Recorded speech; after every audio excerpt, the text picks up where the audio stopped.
اوس واضحه کم نو په 2.5 فوټه ځګي باندې 11 کسان قتل شو. د قصور طرمنگ کې د 2.5 فوټه ځمکې په تنازعہ سپتمبر کال 2021 14 تاریخ جنازه کې د دوه فریقینو ترمنځ د ډزو کې 8 کسان مړه او 19 جوبل شوي دي. د فریقینو ملک جانزیب خان او شیرین اکبر خاندان ترمنځ تاو تریخوالي په وجه سنوري بدی پیښې مخنیوي لپاره د خال پولیس سټیشن کې د یوې درنې جرګې تابع وشوه چې پکې انویسټیګیشن اس پی قصور مشتاق خان، D S P سرکل فاروق خان، مولانا گل نصیب خان، حسین شاه خان یوسفزئی، بیرام خان، صاحبزاده طارق الله، صاحبزاده ثناء الله، ملک تاج محمد په شمول کوز او بردیر ګڼ شمېر مشرانو شرکت کړی تابع وشوه. د جرګې مشرانو دین وړاندې د ملک جانزیب او شیرین اکبر مرحوم د خاندانونو سره تورمنګ کې لیدو نه وروستو خال پولیس سټیشن کې موجود ملک محمد زیب خان، شیر علي او نور سره ملاقات په وخت ملک بیرام خان، مولانا اسد الله، پخوانی صوبایي اسمبلی غړي سید ګل د څه بدې پیښې مخنیوي په هکله د جرګې مقاصد بیانولو په وخت مولانا ګل نصیب خان وینا وه. دومره لویه واقعه راغله چې زړونه یې وران کړه او کورونه یې وران کړه او په دې کې محمد زیب صاحب او د جاني خیل مشران په دې ځای کې ناست دي. مونږ به حیثیت جرګه چې دی نو راغلي 2-3 خبرې دي چې مونږ هغه ستاسو مخکې ستاسو سره شیر کول غواړو. یوه اولنۍ په هغې کې دا خبره ده چې پلفور د امن دپاره کومه ګامونه پورته کړو. بره د جاني خیل قوم د هغوی تعزیت ته هم لاړو، د هغوی ته هم درخواست وکړو. د هغوی چونکې یو کس 2 مشران چې دي نو هغه دلته دي، نو هغه کشران ووایي چې زمونږ دغه مشرانو څه خبره وکړو نو مونږ به د هغې سره ملګري یو. ملک جانزیب خوا ته رالو او هغه دغه خبره وکړه چې جرګه څه په فیصله د امن د اقداماتو دپاره څه فیصله کوي، زما تاسو ته اجازت دی. او دویم چونکې په دې کې محمود زیب خان نو مونږ هغه له دلتې رالو او هغوی ته او جاني خیل چې کوم مشران دي دیو ته دا درخواست کوم دیو ته دا درخواست کوو چې تاسو د فوري امن د راوستو دپاره چې مونږ کوم اقدامات کوو نو دا اقدامات کېدای شي چې په د چا په باره کې ګران وي، د چا په باره کې آسان وي، نو د هغې به تاسو مونږ ته اختیار او اجازت راکوئ. لیکل به کوو، په هغې باندې به لیکل راکوئ. دویمه خبره دا ده چې مونږ به هغه ځای ته هم ځان رسوو چې مخکې جرګې له فریقینو لیکل ورکړي دي او بیا یې لیکل ورکړي دي او د 10 ورځو انتظار یې ورته ویلی دی چې بیا چا دا اقدام وکړو د دې جرګې دا هر څه ملیامټ کړه، دغه مجرم ته به هم ځان رسوو. نو زما محترم ورونو، آخري زما درخواست دا دی چې که مونږ ټول قوم په اتفاق او په اتحاد د پارټۍ د مفاداتو نه بالاتر، د قوم د مفاداتو نه بالاتر، د جبو د رشوت د مفاداتو نه بالاتر دې جرګې چې دی سیده ساده اصول وضع کړل او اقدامات یې وکړه، زما امید دی چې د الله به زموږ سره مدد وي او دا خبره به خدای په اسانه باندې ختمه کړي. په دې موقع شیر علي د مرحوم شیرین اکبر وراره چې د پیښې وروسته د سعودي عرب نه راغلی حضرت اکبر په جواب خپله قصه داسې وویې. مولانا صاحب چې کومې خبرې وکړې په دې لپاره هېڅ قسم څه خبره بله نشته چې موږ یې وکړو، نه موږ له څه راځي. که څه وو هغه زموږ نه هېر شوی هم دي، چې کوم غم زموږ سره جوړ شوی دی هغه دنیا ته معلوم دی. که موږ یې وایو نو هم په زړه خبره ده. د امن خبره تاسو کوئ، موږ څو ځله همدا خبرې زموږ سره شوي دي. که زه تاسو ته په تفصیل باندې خبرې راخلم نو هغه به ډېر وخت دي، خو مختصر به داسې ووایم چې همدغه د 10 ورځو ټیم زموږ سره ایښودی شوی، موږ دستخط کړی. زموږ دا مشر چې کوم و داسې مشر نه و، هغه به زه که اوس ډېره غټه خبره وکړم د زنانو جرګې یې هم کړلې، خو هغه هم چا په دغه غریبۍ کې هم پرې نه ښودو. 35 سال هغه زموږ جاناخیل قوم له په تش لاس باندې د دې ملک صاحب سره مقابله کړل، مخامخ ناست، په خپله به د دې خبرې تایید هم وکړي. خو هېڅ قسم دې ته به هم خوشحاله، ټول ملک پکې خوشحاله، ټول خلک پکې خوشحاله. په معمولي ځګي باندې که زه تاسو ته اوس واضحه کړم نو په 2.5 فوټه ځګي باندې 11 کسان قتل شو. دا ډېره غټه خبره ده. زه په خپله د 4 انچو خاوند یم او د 4 انچو خاوند په دې ټیم کې دا جانزې ملک هم دی. دا دومره غټ ځګی نه و چې موږ په حساب وکړو. زموږ 2 شلي تورې دي، په 2 شلي تورو کې دا کم ځګی چې دی دا موږ تقسیم کړی 4 انچې هم رسي. زموږ خالص 2.5 پوټه دا رسېده په دې 2.5 فوټو نه دا قصه چې کومه روانه شوه دې کوم حد ته ورسېده په دې کې 14 میاشتې ووتې په دې 14 میاشتو کې موږ د هر قسم کوشش کړی دی د خپل 4 انچي یا 15 انچي یا 10 فوټه دی رسېده خو موږ دې ملک صاحب ته هر قسم سوال کړی او پسې تلیو په ده پسې هم تلیو اخرنۍ خبره ورته دا ویل چې هلکه ستا نه څه نه غواړو موږ به له خپل ذاتي څه شی ورکړو خو چې ستاسو د وروڼو په منځ کې اختلاف رانه شي او زموږ د وجې نه جنګ جګړه رانه شي چې یاره سبا خلک وایي چې دا جناخیلو ونښلول دا کومه خبره چې زه کوم نو دا زه د خپل مشر کوم چې دا کوم شهید شو 14 میاشتې دا کوشش شوی دی د 14 میاشتو نه علاوه اوس دا کومه خبره وشوه نو زما سره زما د الکترانیکس دکان دی ماشاءالله الکترانیکس نوم پې دی د وکیل صاحب راپسې ټلیفون وکړو وی ته کوم دی ما زه خو ناست یم دکان کې یم اورنګزیب وکیل صاحب خبره تفصیل تاسو له اجازه غواړم چې وکړم او که نه هغه ما ته وویل چې یاره زه درځم ستا ځګي ته او ته دا شیرین اکبر راوغواړه شیرین اکبر چې ما ټلیفون وکړو د هغه د رور اپریشن و لږه مختصر یې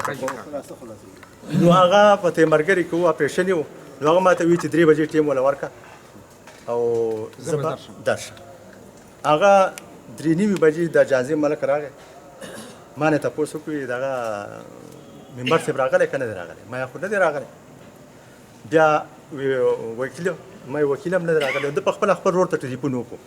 چې ټلیفون یې هغه ته وکړو نو هغه نږدې چېرته و راغی بیا دوی چې کله ټول راټول شو نو دوی ما کېنول په خپل ځګي باندې ښه د عزت ځګی زموږ سره جوړ دی الحمدلله نو هلته چې کېناستو ما له جوس موس راوغوښته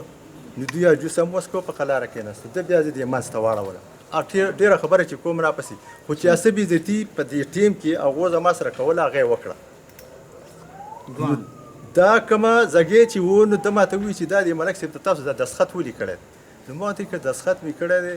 نو وایي چې دا خو دومره ځګی نه دی چې تا ورته دستخط کړی ما چې ما ورته کم شي کړی نو ما ته پیسې اخیستې زه به یې ورکولی شم که نه ځکه مې ورته کړی ستا او زما په منځ کې برید دی د 70 تورو خاوند ته یې د 70 تورو زه یم زما ستا د نیم حساب دی وشلي توري زموږ تورمنګ دی زما ستا سره دا حساب دی په دې حساب باندې چې دا نیم شو ستا هغه طرف شو زما دا طرف شو ما د هغه سره د 1 لک کړی او که د 2 لکو مې کړی دی زما دا ځګی 10,000 فوټه ورسېدو د دې ذمهواري زه په ما باندې د هغه له ورکولو تاسو هم راته ووایاست تاسو نه هم تپوس کوم چې دا خبره ما سیده کړله که کږه مې کړله چې د هغه ستا زما نه جدا شو زما جدا شو نو ستا زما سره په دې کې څه خدای دې هسې که چې زه 2 لکه ورکوم 1 لک ورکوم زه یې هسې هم راضي کوم زه ستاسو دواړو طرفه ګزارش شروع شو شیشې ماتې شوې بېعزتي وشوه بیا مې ورته وویل چې ملک صاحب 33 سال ستا سره ما د چې زه کشر وم نو ستا سره زما هم تعلق پاتې شوی د پلار مې سره هم پاتې شوی خو تا چېرته هم داسې خوی د اتن چې وکړو نو زه په خپله دې وایم که زه په نشه کې یم چې ته راګزاره کوې یا ته په نشه کې چې راګزاره کوې خو ښه دې ونه کړ او د وکیل سره چې د هغه زیاتې خبرې پسې نه کوم د وکیل سره هم د هغې نه زیات تعلق پاتې شوی دی خو دوی چې دا کومې ګزارې شروع کړې نو زما سوچ نه و چې دی راګزارې په څه وجه کوي د هغه شانتې هغه وراره هم خو هسې چې د هغه وخت سره وشو خو ما ورته وویل چې سبا 2 بجې زما ستاسو سره ټیم دی تا زما بېعزتي وکړه زما ستا سره وس الحمدلله برابر دی کم نه یم خو په دې او زما لکه په زبردستۍ دوی بیا زما نه ګوتې هم ولګولې په سپین کاغذ باندې خو ما ورته وویل چې سبا 2 بجې مې سره ټیم دی برید لیدې راځه د هغه برید کرون شو په خوشحالۍ باندې خورون شو کرون نه شو چې څنګه بېعزتي دې زما کړلم دغه شانتې دله کوم هغه ټیم د دې پورې چې زما دا واړه د هغه په کور هم ورتله د وکیل صاحب خو موږ په زور رامنې کړي او دغه ممبر و چې دا دوی شهید کړو خو خواري پې کړ دا واړې ټول رامنې کړو سبا په دې کې د ماښامه پورې بارام صاحب دا دی ناست دی دوی راله دوی خبرې اترې شروع کړې ټیم یې پکې 10 ورځې کېښودو چې 10 ورځې ټیم پکې دوی کېښودو موږ ویل سیاره موږ څه جګړو واله نه دوی وکړه دغه په تندر مه واله خو چې دا کومه نیټه دوی ټیم دوی کېښودو دوی زموږ نه دستخطونه واغوسته زموږ خو مشر خو داسې مشر و چې د هغې صفت انشاءالله تاسو په ډېر ډېرو خبرو کې واورئ نو هغه چې دا کوم لیکل دوی له ورکړه نو موږ پې ټول راضي شو حالان کې زما وړو قطعا دا نه منله چې ستا کومه بېعزتي شو ده دا موږ برداشت کولی نه شو خو ما وی چې نه چې کومه د امن لارې موږ به په هغه ځو په ورانه لاره زه نه ځمه زما 50 55 60 سال عمر به په دې کلي کې نه په دې علاقه کې د څوک داسې ووایي چې یاره پاشه خبره غلطه خبره په دې ګاونډ کې د څوک ووایي چې ځاني کړ ده موږ ډېر بدل خلک یو موږ امن غواړو خو د امن دا جوړول او په هغې باندې بیا د هغې ساتنه د دې دا طریقه کار تاسو په خپله دومره ورونه وشو مشرۍ کوئ په هر ځای کې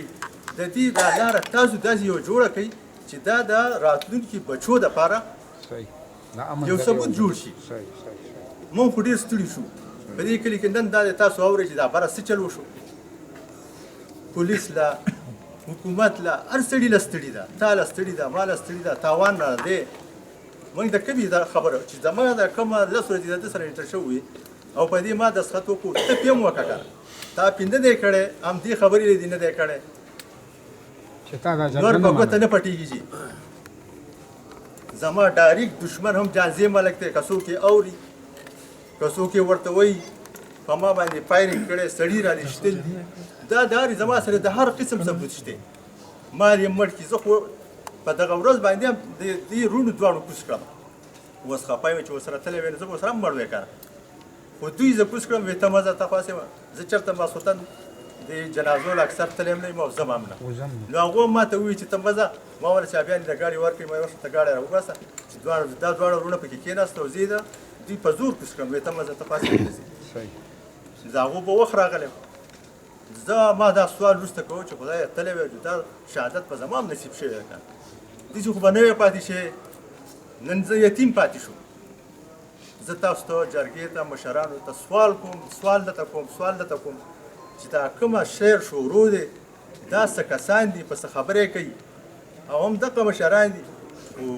نن دا سوچ کوم او ستاسو نه تپوس کوم چې زه راغلی یم په یو تلیفون باندې او ستا دا دومره لاس نه رسي چې هغه راولي څه وجه ده موږ دغه تپوس هم کوو انتظامیه به خفه کېږي خو زموږ به ګنجایش د دې دماغو نور نشته چې زه ووایم نو هر قسم خبره ده ستاسو د ټولو زه بیا شکریه ادا کوم جزاک الله تفصیلي خبره وکړه زما سره ښه ټوټل ظلم شوی دی ښه په پلانینګ شوی دی چې کله زما مشر ماته وي چې ته به اسلحه نه رالې نو پکار ده چې د بل فریق مشر هم په هغه خپله خبره ټینګ شي او خپله کشر ته ووایي چې ته به اسلحه نه وړې بله خبره دا ده زما په کور دې چاپه لګي زما د کور نه دې پیسې وړي 1,29,000 روپۍ انتظامي وله وړلي موبایل یې د زنانو نه وړی دی سونه یې دې وړله او ټوپک یې ورسره هم وړلي بل فریق چې کومه دی هغې ته څوک لاس نه ورچوي څوک ورته غږ نه کوي خیر دا دلته خو د ریاست کمزوري به کې هم راځي چې زه هم زما څه ظلم شوی دی او هم زه مجرم یم اخر وجه څه دا دی یا خو داسې را چې بس موږ ټول دغه قوم ولګو ټوټل په خودکشي وکړو چې دې غونډې علاقې ته دې خلکو ته پته ولګي ورې زما چې کوم مشران لاړه د هغې نه پس زموږ په ژوند کې مزه څه پاتې شوه چې زموږ څه د خبرې د کولو همدغه یو سړی واغ ختم شه بیا د هغې نه وروسته تاسو جرګې والا ته زما یو خبره ده سمپل خبره ده که تاسو زموږ نه د امن په باره کې اختیار غواړئ نو بیا به تاسو په خپله خبره امن راوستی شئ نو تاسو له موږ اختیار درکوو د دغې خبرې خو داسې نه چې سبا زه امن اختیار ورکړم تاسو له درکړم اختیار او سبا چې بل ورځ ګوري او زه ستور پروت یم د ملک محمد زیب خان وینا وه چې په طرمنگ کې د شیخ خیل حسن خیل او جانه خیل سره د دې برید واضح دی د نه د چا ځمکې نیولې او نه یې په چا دعوه کړې ده او نه شته موجوده مسله د ځمکې د وړاندې نه شیر علي بیان کړې مدعیانو ته خپل کسان معلوم دي دوه فریق واضح دي او دریم که چاته معلوم وي په بوسې کې دي اوبه نه بیایي په ډاګه نوم اخیستل پکار دي د ده وینا وه خان ملک صاحب چې کته کله ځي د دې ملکانانو صاحبانو د کور نه زه ورسره یم جي د دا ټول کشران راغونډ کړي دي چې لاندې ولاړ دا ملک صاحب ته بر ولاړ او دی ورته وایي چې بچیا تاسو به زما خبره منئ تاسو به امن راولئ خو په یو بل به نه ورځئ هغوی بلکل ټیک ده بیا چې په د مرګ په دې ورځ باندې چې کله واقعیات کېږي او کله معامله کېږي نو په دې ورځ باندې دې ممبر صاحب ته د دوی د خپل ورونو ویلي چې موږ ځان څخه خامخا ټوپک تماچه وړو چې کله ټوپک تماچه وچر زما د ګیره به نه خروي ما د بارم خان ملک صاحب څه واده کړلو جرګه د اخر ولي بیا دا واقعیت راغلی دا چا ویلي دا شیرین اکبر ملک ویلي چې موړی ټوپک موړی تماچې موړی څه شی وړی اوس چې خبره دا ده مدعیانو ته خپل کسان معلوم دي خو زه ډېر زیات په معذرت سره دا یو خبره کوم او ډېر زیات په فریاد سره دا خبره کوم چې ما د یو چینل نه واورېده چې یاره زمونږ یو ډېر زیات محترم او عزتمند مشر انټرویو ورکړي او هغه دا خبره کوي یا خو که اختیار وشو تا وویل چې یاره په یو بل د بره به نه ورځو نو چې دا مړه شوې دا خو جانا خیل قام ښځه مړه ده نه د حسین خیل قام ښځه ده او نه د شیخ خیل قام ښځه ده نه د عمر خیل قام زنانه ده نو دا جانا خیل قام خو به د خپلې جنازې نه ځي خو چې را کم فریق دی ستا د لوس قول او پیل په رښتیا صحیح نو بیا خو دا بل فریق نه ځي او بیا که ځي نو داسې مصلي به ځي بیا مولانا صاحب خبره کوي چې یاره شرپسند او تقریبکار او لکه دغه انټرویو کې چې کوم الفاظ ویلی شوي دي دریم فریق نو زه ډېر په معذرت سره ملک صاحب ته درخواست کوم چې دغه دریم فریق وضاحت وکړه چې دا دریم فریق د شتګرد تخریبکار څوک و چې دا مودی نه پېژني او ته یې پېژنې زما تپوس به د هغې خلکو نه کوي چې کوم خلک زما خلاف دي د جانزې ملک په خوله زه نه ګناهګارېږم د ملک صاحب په خوله زه نه ګناهګارېږم ځکه ګناهګارېږم زه به د دې خلکو په خوله ګناهګارېږم او که جانزې ملک ته دا تسکین میلاویږي چېرې زه به د خپل رور باندې دعوا وکړم او ما ته سره لیب میلاو چې نو زه د هغه چیلنج قبلوم زه د هغه شکریا ادا کوم زه ستا رور یم ستا د زوی د مرګ او ستا د زوی د اشتو دغلته د تلو د خدای زوره وره دا دغلته ما لېږلی دی او دغه ځای نه جناب والا زما ټولې جرګې ته واورئ دغه ځای نه لیسنس برآمد کېږي دغه ځای نه توکې برآمد کېږي دغه ځای نه شناختي کارت برآمد کېږي دغه ځای نه ډرایوینګ لیسنس برآمد کېږي دغه ځای نه موږ ته ګردنۍ وایو دوی ته بنډویر وایي دا برآمد کېږي جاجرې پکې پرتې دي کمربند چې ورته یو جاجر جدا برآمد کېږي هغه د M16 برابر برآمد کېږي هغه لیسنس چې چا په نوم دی هغه هم انتظامیه ته معلومه دی چې هغه ریټینر یې پکې درې کسان څوک لیکل دي هغه ورته معلوم چې چا کم کم زوی راوړي دي زه خو د دې قوم سره د دشمنۍ د دې قوم سره د دې خبرو قابل نه وم ما چې د نن تاریخه پورې ژوند تېر کړی ټیک ده زه د هارون ملک زوی یم د جانزې ملک هم د بدبختۍ نه رور یم خو ما د کونډې ښځې په شان ژوند په طرمنگ کې تېر کړی دی ما د دې خلکو د زنانو سلام کړی دی ما د دې خلکو د ماشومانو سلام کړی دی وجه څه وه دا وخت ما نه غوښته وجه څه وه چې په دې کلي کې امن و سکون راشي په دې کلي کې داسې معاملې رانه شي او ملک صاحب د دې ژوند نه علاوه بل یو ژوند موږ ته را روان دی ټیک ته دلته خو به زه ډېر دروغ ویم ډېر زیات رښتیا به ووایم ډېرې خبرې به وکړم خو چې کله زه دې خاور نه لاړ شم که نه نو هلته به زما سره ملک صاحب نه وي هلته به زما سره ډالر نه وي هلته به زما سره صرف د الله د رسول خبره به راسه کېږي بل د دې جرګې نه په معذرت سره دا خبره کوم چې تا زما د رور دپاره د انتظامي نه وخت وغوښته د نن ټیم د جرګې لپاره دې وخت وغوښته د درېمې د پوره کېدو لپاره تا وخت وغوښته او ستا له جرګې سره دا واده وکړه چې زه به تاڼې ته ځان حاضروم خو ما ته د درې ورځو پورې انتظامیه صبر وکړي مشرانو خبره به لږه پاکه کوو که ستاسو په دغې خبره باندې زما یقین پیدا شو چې او ستاسو چې ملکانو صاحبانو کومې وعدې کړي دي هغه تا پوره کړې او کسان دې راوسته او پولیس ته دې حواله کړه د درېیمې ورځې پورې تا ریلیف د انتظامي نه غوښتلی و تا اجازه غوښتلې وه امپیګانو صاحبانو سفارشونه کړي وو که تاسو ثناء الله خان وایي دا نه یادو هسې امپیا پکې دا ناست دی که دا معین خان سفارش کړی دی زه شکریا ادا کوم که دا طارق صاحب بل امپیا سفارش کړی دی زه شکریا ادا کوم ما ته خو صاحب حکم میلاو شه چې ځان تاڼې ته راورسوه به یې په تا باندې دعوه ده راغلی یم او 3 زامن مې راوستي دي 3 زامن مې راوستي دي په 3 زامنو کې صاحب په چا باندې دعوه ده وي چېرې په آفتاب ده او په جمال نه ټیک ته چې هغه 2 لکان مې ورسخت کړه او جمال مې ځان سې ایثار کړ د وکیل صاحب کور چې په قاضي آباد کې رکایي کې دی د قاضي آباد هغه زامنو هغه زیو په جنازې کې شرکت کوي دا نور کله کې مې جنازې کړلې دا خو وخت ثابت کی او د جنازې ملک کوم زوی جنازه کړله او دې ورځ باندې ټول دې جنازې له بیا دغه منبر صاحب سب ګوسه په دې اوږه باندې وایي په دې اوږه سب ګوسه وایي بیا دغه منبر صاحب ته ټوپک نسی دغه منبر صاحب او په دې کې لږوي د ورځ جوړ شو نو د درېیم فریق د تخریب کار به په معذرت سره خبره کوو چې په هغه که څوک پوښتنې ګوتې رې پې کېدي چې دا پلان کې جو درېیم فریق او دا دهشتګرد و دا تخریب کار و زه به د هغه سړي شکریه ادا کوم اختیار به داسې ورکوم که دا جرګه ما ته د خپل پاور وښیي چې کومه خبره ستا د انتظامي څه شوې ده چې ملک صاحب ته د درېیمې پورې غږ مه کوئ دا موږ حاضرو نو هغه نن بیا وکړو زوی نه حاضرېږي که دا جرګه د دوی سره پاور ورسره وي د دوی سره اختیار ورسره وي او دوی په خپل لوز قول او پیل کې برابري او په ځان یې یقیني نو بالکل چې زما اختیار نه زما د بچو اختیار د دوی دی ستا مطلب دا چې هغه بی بی اے وډرا کی او پیش شي ځان دې پیش کی ځان دې لکه زه رالم ما ځان پیش کو که زه ګناهګار یم جي ما به جیل ته ولېږي که زه ګناهګار نه وم ته به حقایق معلوم کړې ته برنقه ولې ما جیل ته لېږې ته برنقه ولې ځان ګناهګار یې د یو سړي د ازایمو لپاره یو سړی وایي زه ګناهګار نه یم راشه بهی زه راغلی یم نن زما چې درېیمه شپه مې ده او څلورمه ورځ مې ده نو مولانا صاحب دا خبرې بالکل حقایق کاره دي دا د رڼا ورځې کیس شوی دی یو بل فریقین ولدلی دی یو کسب کې بل سترګه وله سترګې سې بوکه ختله سې بوکه سترګه ختله زخمی شوی دی نمرور بګیم زخمی دی دا زخمیان پکې پراته دي نو داسې دا زما عزتمندو مشرانو کشرانو زه